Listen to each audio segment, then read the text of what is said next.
Éclairage sur un sujet de l'actualité économique. Taux de change à l'indicatif à l'interbancaire et au parallèle. Cours des principaux minerais de la RDC, indice des prix à la consommation. C'est dans Jeudi Économie, chaque jeudi à 14 h après les infos. Et sa rediffusion jeudi 20 h. Jeudi Économie, émission présentée par Eric Ambago. Bonjour chers auditeurs, bienvenue dans votre magazine hebdomadaire Jeudi Économie. Vous connaissez les rubriques, taux de change à l'indicatif à l'interbancaire et au parallèle. Vous aurez le cours des principales matières d'exportation du pays, le panier de la ménagère et un invité pour commenter un sujet de l'actualité économique. Commençons par le taux de change. Pierrot Matanda, bonjour. Bonjour Eric Ambago. Quelle est la parité aujourd'hui franc congolais principal de devises étrangères? La parité franc congolais principal de devises étrangères à l'indicatif se présente comme suit. Un dollar américain vaut 2860,9869 francs congolais. Un euro équivaut à 3266,3658 francs congolais. Un franc CFA égale à 4,9795 francs congolais et un rand sud-africain vaut 152,0567 francs congolais. Au marché parallèle, un dollar américain équivaut à 2855 francs congolais, un euro vaut 2887 francs congolais et un franc CFA égale à 4,2 francs congolais. Et quel est le cours des principales matières d'exportation du pays? Voici le cours de matières premières. La tonne du cuivre a bougé après une stabilité depuis plusieurs semaines. Elle coûte 9 293,50 dollars américains cette semaine contre 9 532,10 dollars américains. Le coût de la tonne du cobalt a également bougé après plusieurs semaines. Il coûte 33 675,61 dollars américains contre 26 000 dollars américains. L'once d'or est vendue à partir de 3 285 dollars américains contre 3 338,83 dollars américains il y a une semaine. Le baril du pétrole revient à 62,22 dollars américains contre 62,70 dollars américains la semaine passée. Et enfin, une tonne de cacao est vendue à partir de 9 310 dollars américains contre 8 002 dollars américains la semaine dernière. Merci Pierrot Matanda, on vous retrouve avant la fin de l'émission pour le panier de la ménagère. La RDC et les États-Unis ont pourparlé pour obtenir un partenariat exploitation minière contre sécurité. Cet accord permettra-t-il le développement économique de la République démocratique du Congo?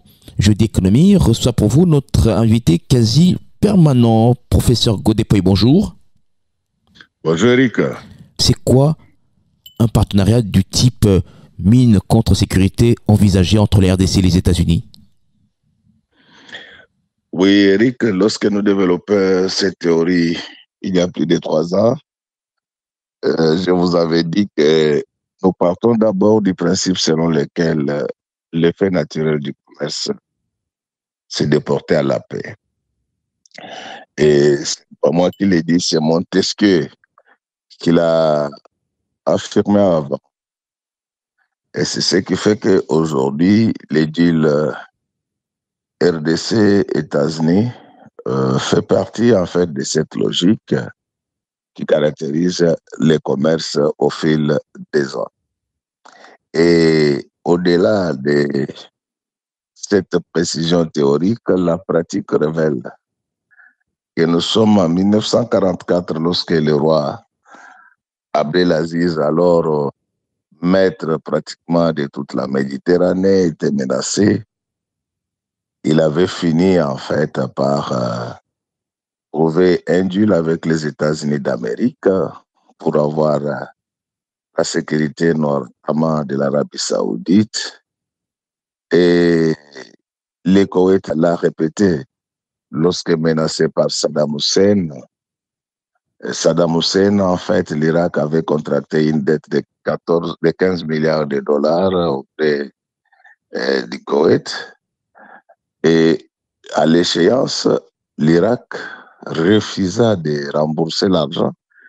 Elle va chercher à annexer le Koweït. C'est dans ce cadre-là que le Koweït s'était organisé pour faire la même chose avec les États-Unis afin de garantir sa sécurité et sa prospérité.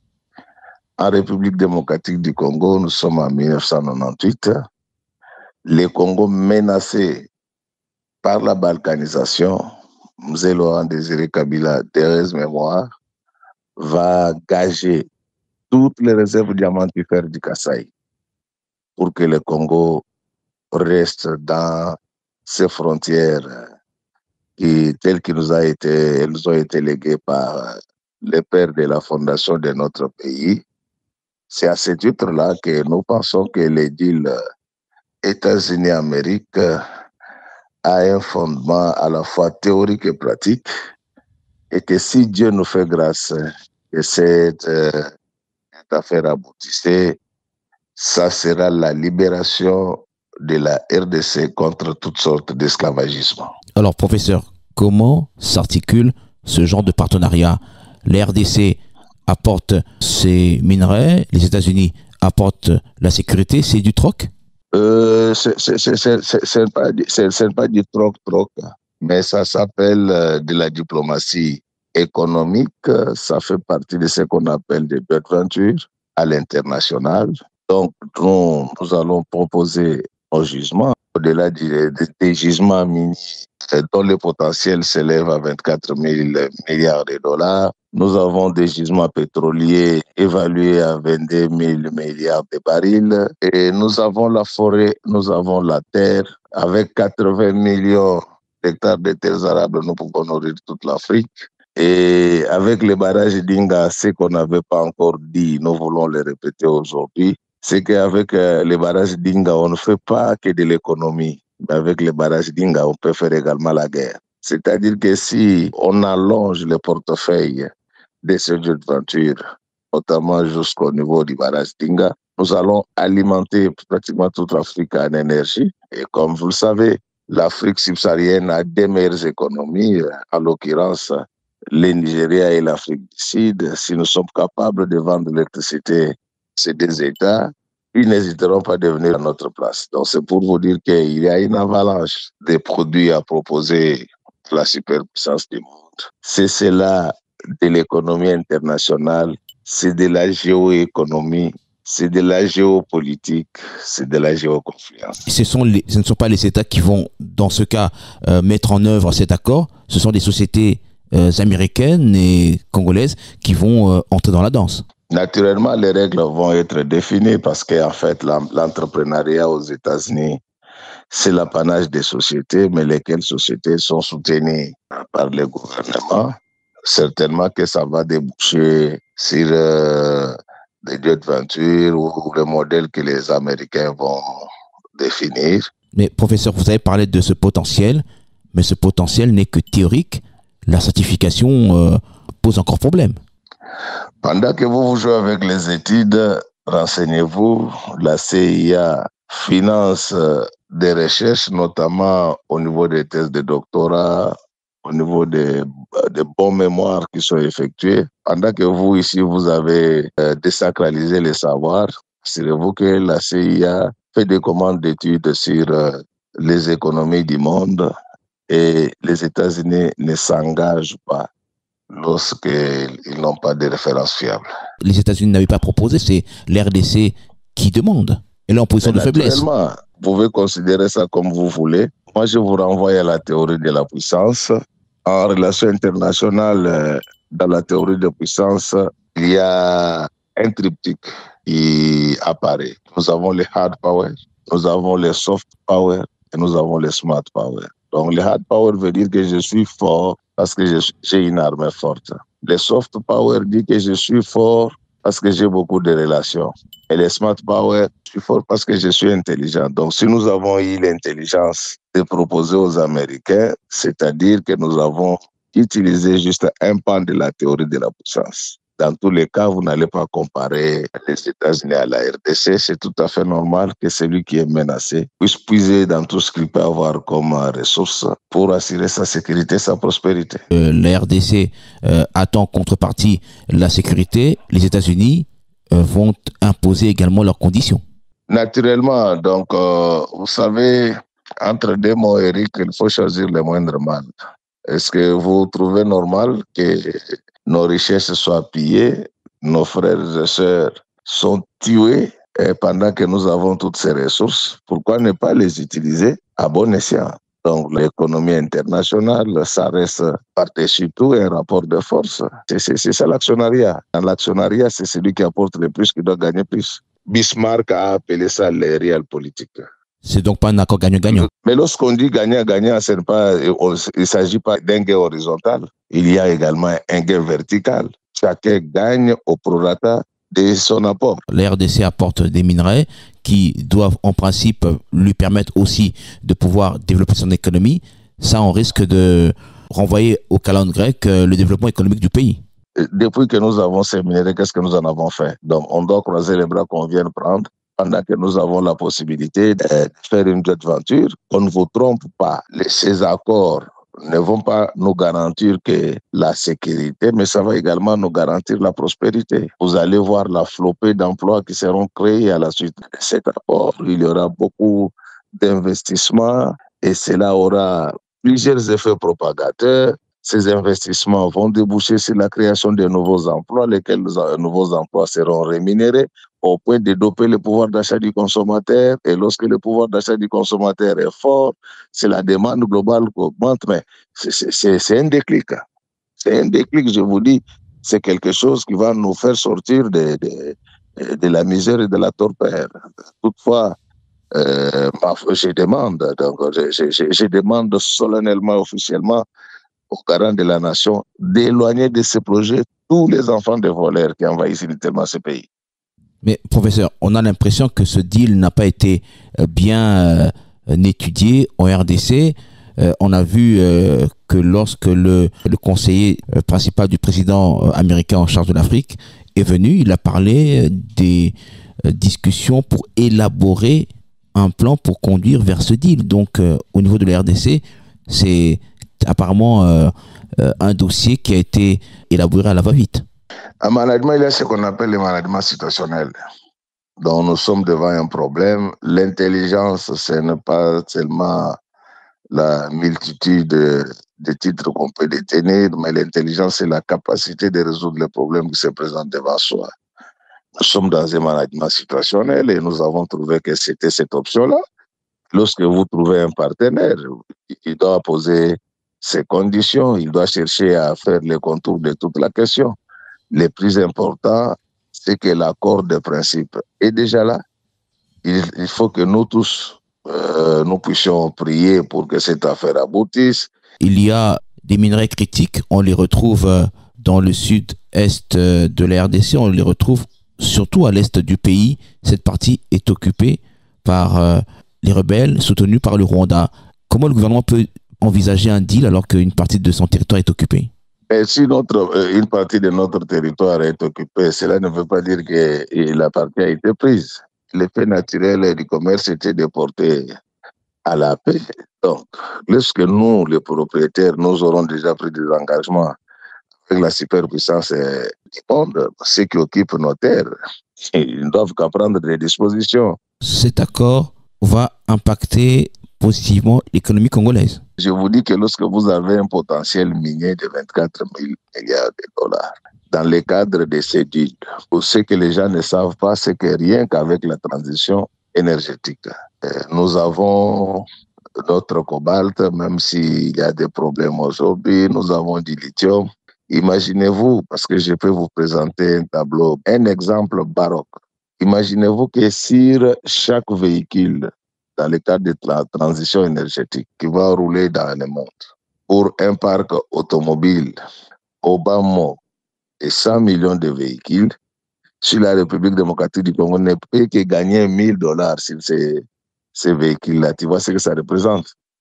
Je vous avais dit à son temps, et aujourd'hui, si vous voulez fabriquer les précurseurs de batteries énergétiques, un tel investissement en Chine, c'est 115 millions de dollars. Aux États-Unis, c'est 110 millions de dollars. En Europe, pratiquement en Pologne, c'est 65 millions de dollars. Mais en RDC, c'est juste 39 millions de dollars. Et du coup, nous risquons d'être la capitale de la transition énergétique. Ce qui nous manquait, comme j'étais en train de vous dire, c'était la sécurité, c'était également l'argent pour se faire. Le coût pour l'installation d'une industrie, d'une usine est faible, mais le coût de production est très élevé en RDC. Pas d'électricité, pas de route. Non, mais c'est ce que je vous dis, il s'agit d'un package. Vous m'avez entendu parler du barrage d'Inga, parce que les gens, lorsque nous proposons cette démarche, les gens ne se calfeutrent que sur les mines. Mais nous l'avons fait de manière polygonale et même longitudinale. Dans le package, il y a les barrages d'Inga. Mais est-ce que pour les États-Unis, l'intérêt, ce n'est pas plutôt le sud-est, le Grand Katanga, pour passer vers le corridor de Lobito? Le reste du Congo restera un trou noir. Que ce soit l'Est, que ce soit le Katanga, c'est la République démocratique du Congo. Mais moi, je vous dis que j'ai passé toute ma vie à étudier l'économie congolaise. Le sous-sol de l'espace Bandondo ici est rempli du pétrole. Nous sommes un scandale, en fait, minier. Il y a des gens qui ne savent pas qu'il y a de l'or au niveau du Congo central. Donc, nous avons la cartographie. Les moments venus, si notre modeste expertise est sollicitée, nous allons le faire, mais nous savons que déjà ceux qui prennent part à ces travaux ont de grandes capacités et que chacun de nous connaît la vraie cartographie minière de la République démocratique du Congo. C'est une affaire qui va changer le visage de la République démocratique du Congo. Donc, que les gens cessent de penser que c'est juste pour des raisons de positionnement stratégique de l'actuel président. Mais non, l'actuel président passera après son mandat, mais au moins il aura déjà posé les jalons pour l'avenir de la République démocratique du Congo. On a une expérience par rapport à ce genre de deal. Il y a eu ce deal appelé deal du siècle entre la RDC et la Chine en 2008. Aujourd'hui, il y a toujours un problème d'interconnexion, il y a toujours un problème de développement au Congo-Kinshasa. Vous êtes mon témoin et vos archives vont attester qu'à l'époque où on parlait de ces deals sino-congolais, je vous avais parlé du mode opératoire de la Chine. La Chine, quand elle vient en Afrique, ce n'était pas, en fait, comme on vous dit, que c'était les win-win. Non, la Chine applique le smart power et elle est en train de chercher à renforcer la dépendance des pays africains pour avoir des débouchés par rapport à sa grande production. L'affaire chinoise a été mal négociée. Maintenant, nous devons corriger les erreurs. S'il faut même encore revisiter, on ne devait pas seulement se cabrer sur les montants et consorts. En fait, il y a un problème lorsque la Chine intervient en Afrique. La Chine, quand elle vient, ce sont ces sociétés qui vont exécuter pratiquement tous les travaux. Du coup, il n'y a ni transfert de technologie, les gros des revenus rentrent en Chine, mais ici, avec les Américains, je ne dis pas qu'ils viennent par altruisme, parce que chaque État travaille au gré de ses intérêts, mais ici, nous devons élargir la liste pour qu'il y ait plusieurs activités qui seront prises en compte. Imaginez-vous, si dans ce paquet, on élargit ça également au niveau de notre barrage d'Inga, ça sera monumental. Mais ici, le plus important, c'est la sécurité. Dans le cadre d'un accord bilatéral ou coopération militaire, la RDC peut obtenir des avantages des États-Unis sans passer par un deal comme celui-là. Vous savez, en relation internationale, rien ne se fait sans intérêt. Si vous voulez une coopération militaire, vous attendrez jusqu'au retour de Jésus-Christ. Et moi, d'ailleurs, j'ai une autre lecture s'agissant du renforcement de notre armée, au-delà des moyens colossaux que la République, avec son chef en tête, ont mis à la disposition de notre armée, parce que moi, je vois les chiffres. Nous sommes arrivés jusqu'à 780 millions de dollars, record jamais atteint depuis Léopold II. Aujourd'hui, on doit imaginer, dès que les pays se stabilisent avec cette coopération, nous avons une diaspora dynamique et on peut organiser pour avoir même des militaires qu'on doit former à partir de notre diaspora, de toute la diaspora qui vit aux États-Unis, au lieu que forcément que les gens qui partent d'ici, s'il y a des Congolais qui veulent bien être formés dans de grandes écoles militaires américaines, sud-africaines, en Europe, ça peut nous faciliter de moderniser davantage notre armée. Au même moment, avec cet argent, nous allons nous occuper de nos militaires qui sont sur place. Aujourd'hui, avec le principe du président américain « Make America Great Again », ça veut dire c'est d'abord les États-Unis. Et les États-Unis risquent de se mettre plein les poches au détriment du Congo. Mais est-ce que vous êtes... Mais c'est que les agresseurs sont en train de prendre là. Qu'est-ce que vous gagnez dans tout ça? Donc, dans la vie, il faut toujours apprendre toujours à se promener avec une balance. Aujourd'hui, on nous prend cette richesse de force. Nous avons perdu notre prestige, notre honneur. Mais si on peut formaliser la même chose, au moins nous retrouvons notre sécurité et notre prospérité. Qu'est-ce qui est bon pour nous? Vous voulez que les enfants d'Iki vous disparaissent, soient décimés, que la terre nous soit prise? Vous trouvez normal que les chefs d'état-major général d'un État voisin puissent menacer même d'arrêter nos généraux? Et les jours où les minerais s'épuisent, qu'est-ce que nous allons devenir? Les États-Unis vont continuer à nous protéger? D'abord, je vous dis que nos minerais ne vont pas s'épuiser aujourd'hui. Je vous ai donné les chiffres. Et pendant ces temps-là, pendant que nous serons en bilatéral avec les Américains, nous allons nous organiser. Donc, nous n'allons pas laisser ces voleurs continuer à détruire le pays. Nous allons nous organiser pour devenir une nation civilisée. Donc, lorsqu'on gère un État, il y a des solutions à court, moyen et long terme. Donc, il n'y a pas meilleure solution que ces deals RDC, États-Unis pour le moment. Maintenant, là, les États-Unis sont en concurrence avec la Chine. Ils sont en concurrence avec la Russie. Ils sont en concurrence avec l'Inde. Les États-Unis ont aussi de l'intérêt parce qu'ils doivent continuer à contrôler ces minéraux stratégiques. Parce que j'entends souvent les gens dire, mais pourquoi les Américains avaient quitté le secteur minier en 2010 pour vendre ça aux Chinois? Mais interrogez les droits américains. Si les sociétés américaines s'étaient retirées à l'époque, il y avait la cause principale, c'était d'abord la loi américaine qui leur obligeait de déclarer toutes leurs opérations dans la transparence parce qu'on ne voulait pas apprendre que les sociétés américaines étaient mêlées aux questions de guerre chez nous. À part cela, il y a la corruption endémique que moi et vous dénoncions régulièrement.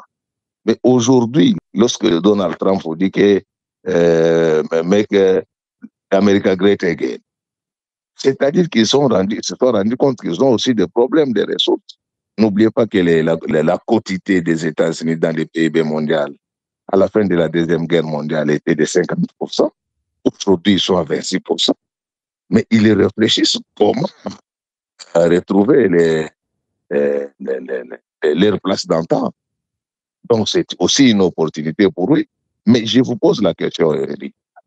Vous avez votre père qui est malade. Vous voulez vendre une maison qui coûte 10 millions de dollars. Mais quelqu'un vous dit, moi, je peux vous donner 6 millions. Et si vous avez ces 6 millions, votre père peut guérir. Qu'est-ce que vous préférez? Vous allez préférer que votre père meure? Vous allez accepter que toute la population d'Iki vous disparaisse? Ça fait partie de l'intelligence économique, ça fait partie de l'intelligence managériale, ça fait partie également de l'intelligence politique. Il ne faut pas aussi brader les ressources minières du pays. On n'a rien bradé. Les bradeurs, ce sont eux qui prennent des forces. Ici, nous sommes dans une coopération et en entrepreneuriat. Ça s'apprend dans tous les pays du monde. Il y a ce qu'on appelle la théorie de l'agence. Et cette théorie veut que les gens sont en difficulté des contrats avec ceux qui ont suffisamment de moyens pour atteindre les objectifs. Il n'y a aucun bradage. Ça, c'est le discours des commissionnaires qui veulent vendre la RDC. Vous dites que cet accord, ce n'est pas pour Félix Tshisekedi. Il faut dire pas seulement, il va en bénéficier aussi, c'est lui le président. Ce n'est pas seulement pour lui. Les gens doivent sortir de leur tête que c'est seulement pour sa survie politique. Ici, il s'agit de la survie de toute la nation. Si on ne conclut pas cet accord, nous serons les esclaves de ces petits pays voisins. C'est clair. Donc il n'y a pas une autre alternative. Il faut simplement. Pour le moment, il n'y en a pas. On a tout tenté. Moi, je vous dis, ça fait plus de 30 ans que je ne fais que lire l'économie congolaise. Tous les moyens financiers, quand je lis les budgets, vous regardez les moyens financiers qui ont été mis à la disposition de notre armée, si ça ne dépendait que d'argent, de cette brave armée qui se bat contre le monde entier, vous n'allez gagner la guerre. Mais lorsque vous voyez que c'est là affiché des limites, nous allons continuer à faire la guerre, certes, mais nous devons avoir aussi des soutiens. Ceux qui nous combattent sont soutenus par le monde entier. Je vous avais parlé du budget de notre agresseur principal. Ce pays a un budget de 4 milliards de dollars. 30% financés par la communauté internationale pour nous faire la guerre. Et environ 40% provenaient des minéraux pillés dans notre pays. Donc ça doit continuer comme ça. En 2019, le président Tshisekedi est allé aux États-Unis, a échangé avec des investisseurs qui ne sont jamais venus. On n'a pas vu une multinationale, un major venir investir au Congo. Est-ce que cette fois-ci, ces majors vont venir? Vous le savez bien que les Américains n'opèrent pas là où il y a la fraude. Je vous avais expliqué ça depuis longtemps. Mais avec ce qui nous est arrivé ici, vous avez suivi même que le gouvernement venait d'adopter le projet de loi sur le fonctionnement de notre parquet financier. Tout ça, c'est parmi les éléments à prendre en considération. On ne permettra plus aux gens de voler l'argent de l'État ici. Parce que si les Américains viennent et que les voleurs continuent à voler, ça ne va pas tenir. Mais ici, nous avons besoin d'un sursaut éthique et patriotique pour que ces histoires ne reviennent plus. Donc, je voulais vous dire que s'ils n'étaient pas venus en 2019, si nous n'avons pas insisté, parce que la situation sécuritaire n'était pas la même, maintenant que nous sommes en difficulté, nous devons insister. Et je vous demande, vous également, de prier pour cela. Parce que le Congo n'a pas besoin seulement d'une spiritualité religieuse, mais nous avons également besoin d'une spiritualité républicaine. Donc, prions pour que cette affaire aboutisse et tout le monde y trouvera son compte. Même les rebelles, même les opposants. Alors, on va faire un petit résumé en lingala, comme on en a l'habitude. Professeur Godepoi, RDC na États-Unis, Baningba signé accord wana eko salate RDC ako présenté na mesa ba minere na ye, États-Unis akoya pour na sécurité na ye. Et Nicole Banini, RDC akabeli États-Unis ba coltan, ba tungstène, ba wolframite, États-Unis ayeko batela ye. Ozali na bitumba oyo yebaka armée na biso oyo ngai nazali ko féliciter makasi. Armée na biso eza ko bunda na monde entier parce que bitumba wana ezali plan ya communauté internationale oyo bakanela biso depuis 1945 pa Panzambo. Alors, lokola tomeki nyonso ezosimba te, ezali malamu. Ngai naza ko soutenir démarche oyo mokonzi na biso po nini parce que oyebi ke ngai na yo tobandi kobeta tango ya likolo ya likambo oyo il y a de cela plus de 3 ans. Pona nini parce que États-Unis azali super puissance ya monde. Soko bango babandi kosolola na biso olie ba dongolo miso bayibaka ba minere na biso e biso toyokani na États-Unis société na eyawa to sali jet venture tokobanda ko gagner moins eloko po toliaka pe sécurité ekozonga na mboka na biso. Donc ezali likanisi linzenga oyo esengeli motu nyonso a soutenir. Na kosenga bato bayeba boye guerre oyo ezali kosambwisa kaka président te, ezali kosambwisa opposition, ezali kosambwisa même rébellion. Donc biso nyonso to soutenir likambo eye po tolonga na boumbu ya bamboka mikeleke te baza kobeta biso. Donc lelo mokonzi ya mboka ye apesi likanisi wana akoumela na pouvoir leseko na seko te. Tango akolonga ba rebelle ba opposant soki pe mokolo population akotia bango na ebonga na soki babimboli atango maponami bakokuta mboka ezali déjà na ba ressources oyo elongobani po mokili na biso ekende liboso. Est-ce que accord wana eko favoriser RDC po toyebite Congo basinyaka accord na Chine pona kotunga banzela biloko kilikili meti lelo Congo ese développer te? Accord ya Chine Congo yo zali nzengeleke na ngai na ebisaki bino ke bandeko na biso batangaka likambo yango malamu te parce que tango bozo signer accord na ba chinois bayaka na ba société na bango moko basalaka misala wana mbongo nyonso ezokende pa na bango basaleli bino ba infrastructure ya mabe même transfert ya technologie bokozwa yango te. Alors oza témoin na ngai lelo eseleki tokoloba te ke biso toleki baninga na mayele mais oza témoin olobi ete tozomelaki likambo lina na oyo etali États-Unis tina na biso makasi ezali te bandeko na biso baza kokufa na Kivu. Soki yo ozaka na ndeko na Kivu te, ngai naza na bandeko kuna, bato bazali kokufa, bato bazali konyoka. Esengeli ete tozwa solution po bandeko na biso babika. Na oyo etali kokabola ba bénéfice na ba société nyonso moto ya ena eloko ya ebele ya azwaka mingi oyo yena moke pe azwaka moke, c'est-à-dire mutu na mutu aza ko se retrouver na ndenge na ye. Mais yeba ete na kati na accord wana soko nzamba sungi biso esalemi mbano ya liboso ezali ke kimia kozonga eloko eleki kimia na mokili eza te. Donc oyebi na momboko oyo na mokili oyo okoza na ba milliard mais soko za na kimia te wa mutu na esengo te.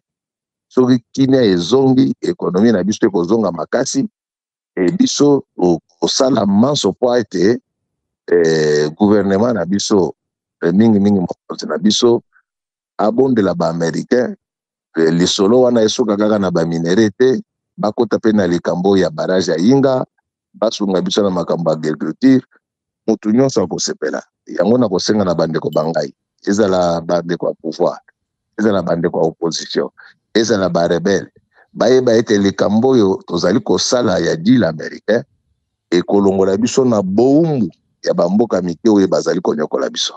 Donc moto amona yango mabe te nayebi ke ba frustration ya biso ba politicien ezali, mais entre ba frustration na biso na intérêt collectif totala mwa mingi intérêt ya bato, parce que lelo ata yo ozwi mbongo na lomeya na makambo ngo te tango kite kozala malamu bana na biso bakozwa bisala biso moko tokozwa bisala na kati. Donc tosenga ete nzamba asunga biso po ete makambo oyo akeleka malamu penza. Voilà donc le résumé en lingala de ce que nous avons dit en français. Alors professeur, nous allons à présent suivre le panier de la ménagère avec Béro Matanda.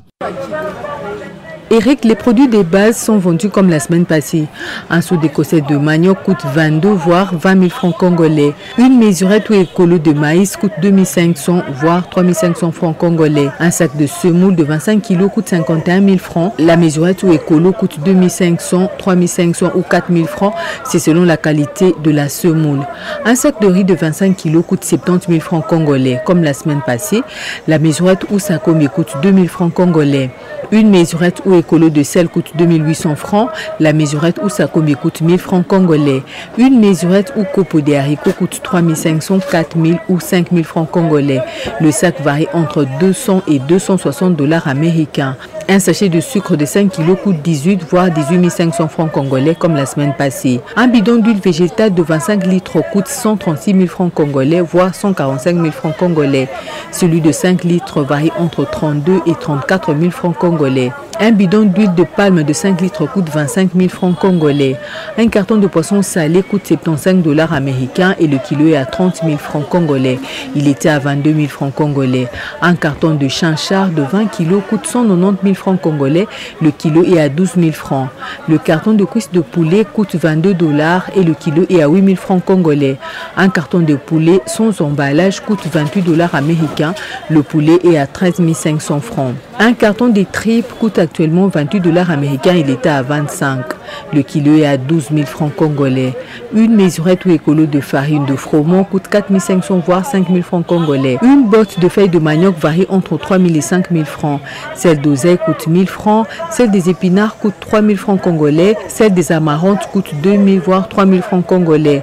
Les feuilles de patates douces coûtent 1 000 voire 2 000 francs congolais la botte. Un tas de fumbois ou feuilles mijotées coûte 2 000 francs. Un tas de bananes plantains coûte 3 000, 5 000 voire 10 000 francs congolais. Un tas de patates douces coûte 2 000, 3 000 voire 5 000 francs congolais. Une chikwang bateke est vendue à 1 000, 1 500 ou 2 000 francs congolais. Un tas de safou coûte 1 000, 2 000, 3 000 ou 5 000 francs congolais. Une orange coûte 200, 300 ou 500 francs congolais. Une mandarine coûte 300 voire 500 francs congolais. Un pain coûte 500 francs ou plus. Un sac de braise qui coûtait 50 000 coûte actuellement 52 voire 55 000 francs congolais. Merci Béro Matanda, on vous retrouve la semaine prochaine avec vos différentes rubriques. Alors professeur, on s'achemine vers la fin de cette émission. On amorce l'atterrissage. Quelques questions rapidement.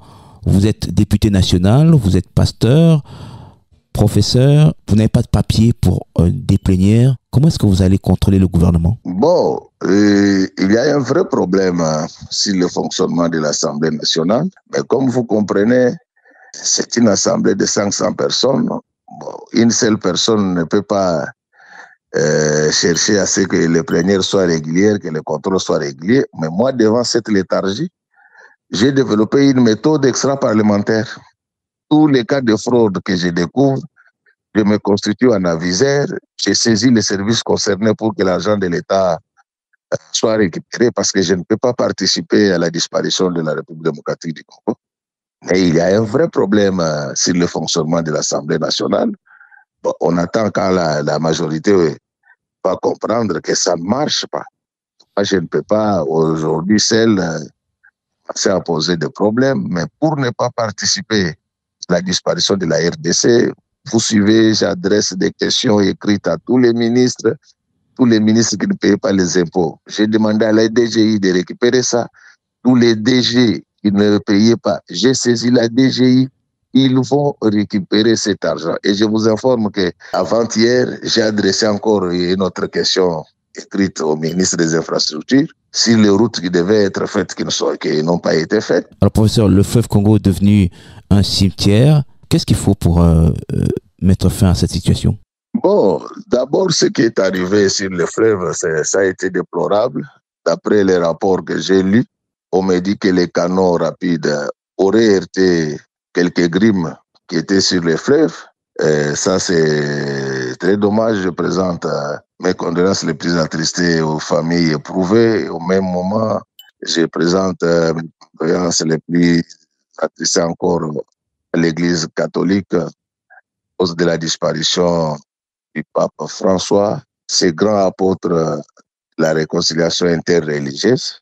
Mais c'est tout ce que je vais demander, c'est que ce fleuve-là, ça fait plus de 20 ans qu'il n'a pas été curé. On a fait des recommandations. On doit apprendre à faire le curage de ces fleuves-là régulièrement. Et entre-temps aussi, on doit veiller sur l'état de nos barges, l'état de nos canaux pour préserver la vie à ceux qui ont l'habitude de traverser des parents. Vous êtes pasteur, vous avez publié dernièrement un communiqué pour demander aux églises de réveil de ne payer aucun rond aux agents de l'État qui viendront pour l'identification. Pourquoi? Je profite de cette occasion pour remercier son Excellence le ministre d'État en charge de la Justice. Hier, il a pris encore un communiqué pour insister que l'identification des églises est gratuite. Je le félicite. Et tout celui qui va oser, parce qu'il y a quelques malins qui font passer des faux messages, mais les ministres a pris toutes les dispositions pour que ceux qui vont le faire, ils seront arrêtés. Les églises ne doivent rien débourser pour l'identification. Est-ce que quand nous avons été nous faire enrôler, on avait payé l'argent? C'est la même chose. L'administration a des frais de fonctionnement pour cela. Et je suis content que le ministre a insisté là-dessus. Et que Dieu le bénisse, que Dieu bénisse le président de la République qui soutient les églises également. Donc cette affaire est déjà enterrée, sauf que les pasteurs doivent savoir que l'identification se fait selon les associations religieuses. Ils s'organisent en groupe, ils récupèrent leurs formulaires, c'est gratuit. Je l'ai entendu moi-même de la bouche du Mineta. Nous étions en réunion avec lui avant-hier. Merci, Excellence, pour la compréhension. Merci pour les communiqués. Et je demande aux pasteurs de ne rien donner, même pas l'argent des photocopies. Bien. Je rappelle que notre invité, c'était Godé Poy, il est professeur, il est député national, il est pasteur. Professeur, merci d'avoir répondu aux questions de Jeudi Économie. Non, c'est moi qui vous remercie pour la confiance placée à ma modeste personne. Salutations aux auditeurs. Nous ne sommes pas opaques, nous sommes ouverts au dialogue. Merci à Miguel Mena, le réalisateur. Merci à vous, chers auditeurs. Vous pouvez suivre cette émission sur notre page Facebook, Jeudi Économie avec Eric Ambago. À très bientôt.